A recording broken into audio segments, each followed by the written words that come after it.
मेरा नाम है अमित और एक नए वीडियो में आप सबका स्वागत है। क्या आप एक नए फ्रिज लेने की प्लान कर रहे हो? क्या आप भी ऑलरेडी कंफ्यूज हो कि एलजी ले या सैमसंग?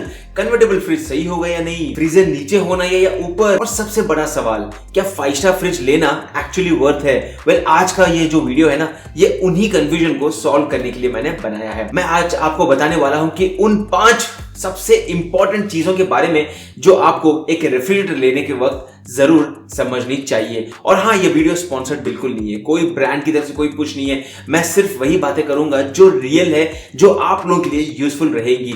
तो एक छोटी सी रिक्वेस्ट भी है, कमेंट में फटाफट से मुझे लिख के बता दीजिए कि भाई आप कौन सा फ्रिज खरीदने की प्लानिंग कर रहे हो, कौन सा फ्रिज कंसीडर कर रहे हो और आपकी फैमिली साइज कितनी है, क्योंकि मैं ट्राई करूंगा आप सबको पर्सनली एक को रिप्लाई करूं और आपके लिए एक परफेक्ट सोल्यूशन भी दे दूं। अब अक्सर लोग फ्रिज के साइज को देखकर कंफ्यूज हो जाते हैं। मैं आपको एक सिंपल लॉजिक बताता हूं एंड दैट इज पर पर्सन 50 to 70 लीटर्स का यूजेबल स्पेस होना चाहिए।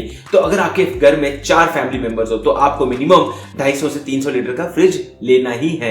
लेकिन सिर्फ लीटर साइज देखना काफी नहीं होता है, ग्रॉस कैपेसिटी और नेट कैपेसिटी में बहुत ही ज्यादा फर्क होता है। नेट कैपेसिटी वो है जो एक्चुअली आप यूज कर सकते हो और कुछ फ्रिजेस के अंदर इंसुलेशन और फ्रॉस्ट फ्री मैकेनिज्म्स की वजह से 20 से 25 लीटर की जो यूजेबल स्पेस है वो कम हो जाती है। Now time for a tip, single door fridge का यूजेबल स्पेस कम होता है compare to the double door fridge of the same litre size. आपने बी स्टार लेवल तो देखा ही होगा, वहां पर आपने देखा होगा 2 स्टार, 3 स्टार, 5 स्टार। लेकिन क्या आपने कभी सोचा है कि 5 स्टार फ्रिज लेने से आपका एक्चुअल सेविंग्स होगा क्या? मैं भी आपको इसका भी सिंपल मैथमेटिक्स बताता हूं।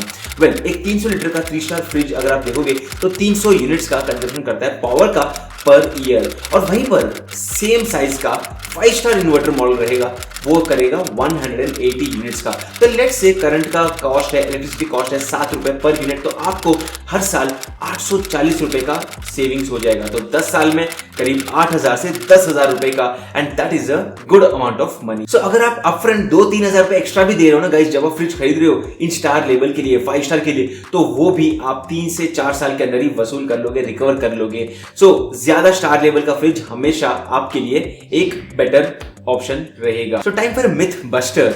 ज्यादा स्टार रेटिंग का फ्रिज सिर्फ मार्केटिंग नहीं होता है, इट एक्चुअली सेव्स मनी। अब चलिए बात करते हैं ऐसी छोटी चीज की जिसको हम लोग जब खरीदते वक्त तो इग्नोर कर ही देते हैं, लेकिन जब हम इस एरिया में फोकस करते हैं, डेली यूज करते हैं, तब हमें रियलाइज होता है और उसके बाद तो हम कुछ नहीं कर पाते हैं। क्या आपको फ्रीजर ऊपर चाहिए या नीचे? अब ये बहुत ही इंपॉर्टेंट चीज है। अगर आप मेजरली वेजिटेरियन हो तो आपका जो फ्रिज पोर्शन है वो 90% यूज होता है। बहुत ही रेयर है कि आप फ्रीजर का जो पोर्शन है उसे यूज करते हैं। और अगर आपके कंपार्टमेंट्स अप एंड डाउन है तो आपको ये ध्यान रखना है कि भाई जो बॉटम फ्रीजर मॉडल्स है वो आपके लिए बेटर रहेंगे, क्योंकि फ्रिज आपके आई लेवल पर रहेगा और आपको हर बार नीचे झुक के सामान लेना नहीं पड़ेगा।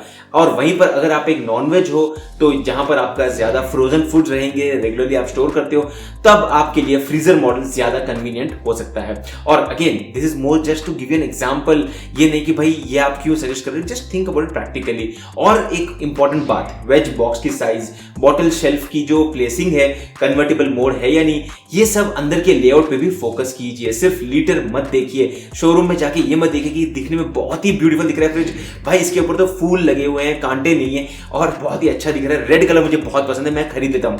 No, look at all these smaller areas. Now let's talk about the fourth point. Inverter technology के बारे में बहुत लोग कंफ्यूज होते हैं। सिंपल वर्ड्स में अगर बताऊं तो इन्वर्टर कंप्रेसर अपने स्पीड को कूलिंग नीड के हिसाब से एडजस्ट करते हैं। मतलब जब लोड कम हो तो कंप्रेसर स्लो चलेगा और जब ज्यादा हो तो बहुत ही ज्यादा फास्ट चलेगा। अब इससे फायदा क्या होता है? पावर कम यूज होगा, ज्यादा कंप्रेसर की लाइफ बढ़ जाएगी, आवाज कम रहेगी और बेटर कूलिंग स्टेबिलिटी आपको मिल जाएगी। नॉन इन्वर्टर के जो फ्रिजेस होते हैं उसके अंदर ऑन ऑफ साइकिल में भी चलते हैं, जिससे पावर भी ज्यादा लगती है और फ्रिज का लाइफ भी कम हो जाता है। तो भले उसके अंदर रिक्वायरमेंट ना हो फ्रिज के अंदर, तब भी उसकी साइकिल चलते रहती है। Now time for a fact, inverter के जो फ्रिजेस होते हैं वो 20 to 30% तक पावर सेव करते हैं on an annual basis. Sir लोग ना जब फ्रिज खरीदने जाते हैं तब सोचते हैं कि भाई सैमसंग ले लो या एलजी ले लो, लेकिन आपको ये चीज याद रखना है कि ब्रांड के साथ साथ सर्विस सर्विस नेटवर्क भी चेक करना उतना ही ज्यादा जरूरी है। क्या आपके एरिया में उस ब्रांड का सर्विस सेंटर है? क्या पार्ट्स इजीली मिल जाएंगे? कितने दिन में रिपेयर होता है? ये सब चीजों में आपको लॉन्ग टर्म में हेडेक से बचने के लिए इन सब पॉइंट्स के ऊपर आपको फोकस करना चाहिए। और कभी कभी जो लेसर नोन ब्रांड्स होते हैं जैसे कि हायर हो गया, हाइसेंस हो गया, ये ज्यादा वैल्यू फॉर मनी प्रोवाइड करते हैं क्योंकि यहां पर उनका सर्विस सेटअप भी काफी स्ट्रांग हो सकता है आपके सिटी में। तो आप रिसर्च कीजिए कि आपके आसपास अपने फ्रेंड्स को भी पूछिए, भाई जब आपका फ्रिज खराब हुआ था तो कौन सी सर्विस कैसी थी, तो उसके हिसाब से आपको एनालिसिस भी मिल जाएगा। तो time for real advice, brand लेना गलत नहीं है, लेकिन ब्लाइंड ब्रांड ट्रस्ट करना भी गलती हो सकती है। तो चलिए क्विकली रिकैप करते हैं कि आज के वीडियो में हमने कौन से पॉइंट्स के ऊपर बात की थी। सबसे पहला था capacity, choose the size based on your family plus the net capacity. इस पॉइंट के ऊपर हमेशा ध्यान रखिए। स्टार रेटिंग बहुत ही इंपॉर्टेंट है, साल के 1000 रुपए तक आप बचा सकते हो। Freezer placement and layout, actual usage, looks मत देखिए, अंदर का लेआउट देखिए, समझिए, फ्रीजर का प्लेसमेंट समझिए, उसके हिसाब से प्लान कीजिए। And the fourth one is inverter compressor, basically silent, efficient, durable, इन सब पॉइंट्स के ऊपर हमने बात की थी। And the fifth point we spoke was the service network, ये ब्रांड जितना ही ज्यादा इंपॉर्टेंट है। तो ये सारे पांचों पॉइंट की अगर हम बात करते हैं तो आपके फ्रिज लेने से पहले अगर चेक कर लिए हैं तो समझ लीजिए आपका पैसा सेफ है। अब आप कौन सा फ्रिज देख रहे हो कमेंट में मुझे भी बता दीजिए, मैं पर्सनली आप सबके कमेंट्स को भी रिप्लाई करने की कोशिश जरूर करूंगा। और हाँ दोस्तों, वीडियो खत्म कर उससे पहले बता दूं कि we have a WhatsApp channel जहां पर आप जाके हमारे ग्रुप को ज्वाइन कर सकते हो। अगर आपको ये वीडियो यूजफुल लगता है तो वीडियो को लाइक कर दीजिए और इस चैनल को सब्सक्राइब कर दीजिए इसी तरह के इंटरेस्टिंग वीडियोस के लिए, क्योंकि अगले कुछ वीडियोस में मैं बात करने वाला हूं रेफ्रिजरेटर के मिथ्स के बारे में, मेंटेनेंस टिप्स के बारे में और पावर सेविंग हैक्स के बारे में। दैट्स इट दोस्तों, मेरा नाम है अमित और मैं आपसे मिलता हूं हमारे अगले वीडियो में। तब तक के लिए गुड बाय।